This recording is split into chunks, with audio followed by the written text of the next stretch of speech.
Kyo dan ibunya kini telah pindah ke rumah Miko. Saat ibunya berbaring di tempat tidur untuk istirahat, Miko dan Kyo duduk di lantai. Kyo mulai mengeluh karena rumahnya habis terbakar, padahal ia membangun rumah itu dengan susah payah. Kyo berdiri di dekat jendela sambil melihat rumahnya yang terbakar. Ia menyebutkan betapa kerasnya mereka bekerja untuk membangunnya. Ia mulai bertanya-tanya tentang apa yang akan ia lakukan sekarang.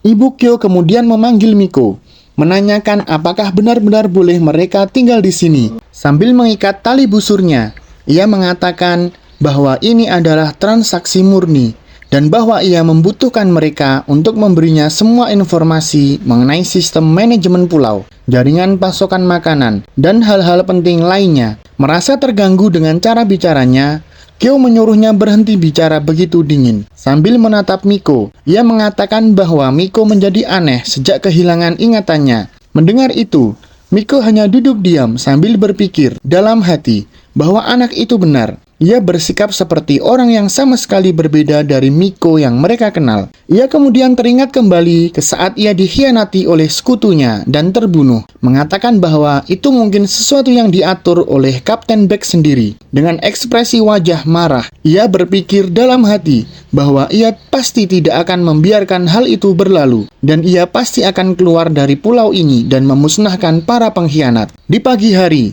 ia memutuskan untuk berolahraga dan memulainya dengan melakukan handstand. Setelah hanya melakukan 2 push-up handstand, tubuhnya mulai bergetar. Saat ia mencapai batasnya, ia kemudian berpikir dalam hati bahwa ia perlu membangun kembali kekuatan otot dan kekuatannya dari nol. Ia kemudian memperhatikan masa berlari ke arahnya sambil memanggilnya. Ia berpikir dalam hati bahwa orang ini adalah Masa ketika ia pertama kali bertemu Zeha. Masa kemudian menyuruh Miko bergegas dan ia akan terlambat ke lokasi penambangan. Mendengar itu, Miko menyadari bahwa itu akan menjadi kesempatan bagus baginya untuk mengumpulkan informasi sebanyak mungkin. Di lokasi penambangan, Miko berbaris bersama para penambang lainnya. Miko tiba-tiba memperhatikan para pekerja yang berdiri di sampingnya dan berpikir dalam hati bahwa mereka adalah krunya Zeha yang ia pukuli. Seorang pria yang berdiri di depan mereka berteriak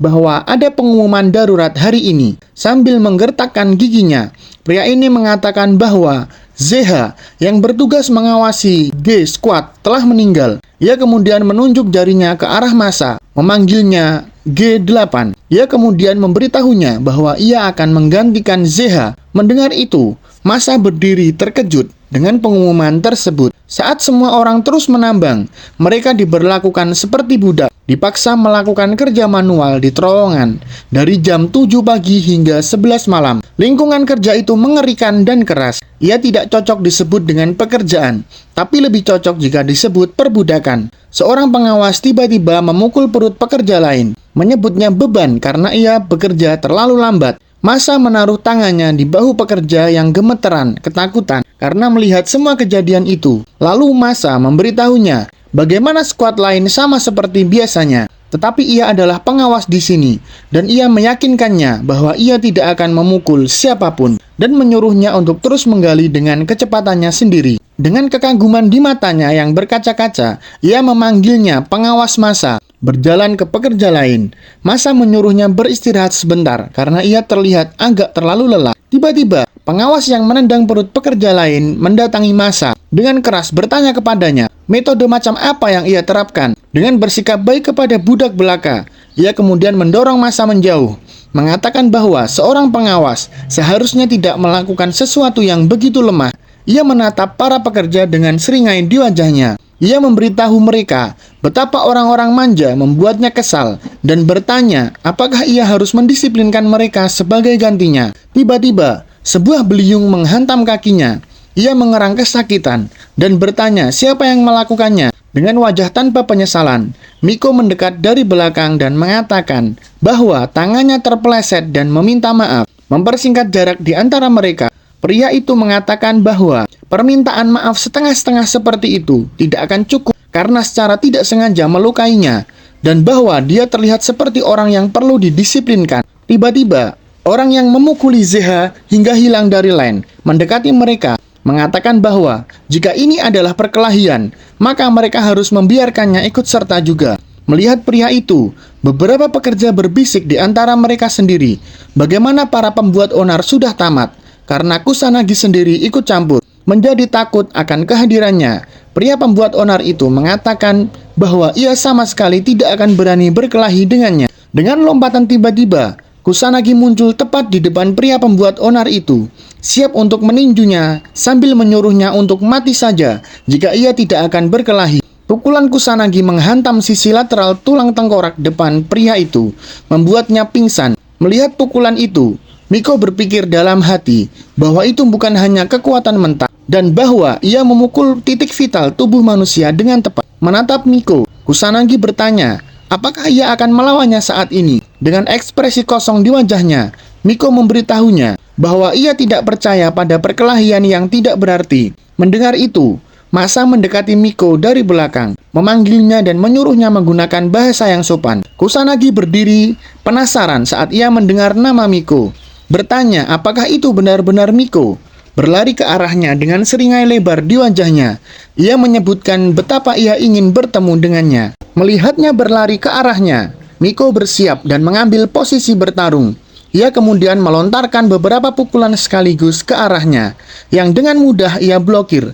Melihat serangan Kusanagi yang terus-menerus, para pekerja khawatir di antara mereka sendiri. Bagaimana Miko melawan serangan gencar seperti itu? Saat ia terus memblokir serangan pukulan itu, Miko berpikir dalam hati, bagaimana kecepatan, bobot, dan akurasinya semua adalah kelas 1. Ia melanjutkan dengan mengatakan bahwa meskipun fisiknya semuanya kelas 1, tetapi ayunan lebar selalu menciptakan celah. Menggunakan kesempatan itu, Miko menghindari pukulan itu dengan melompat ke samping. Menggunakan kekuatan tubuhnya, ia memukul wajah Kusanagi. Para pekerja berdiri di sana dengan terkejut, dan ketakutan terlihat di wajah mereka saat mereka mengatakan bagaimana ia berhasil mendaratkan pukulan pada Kusanagi.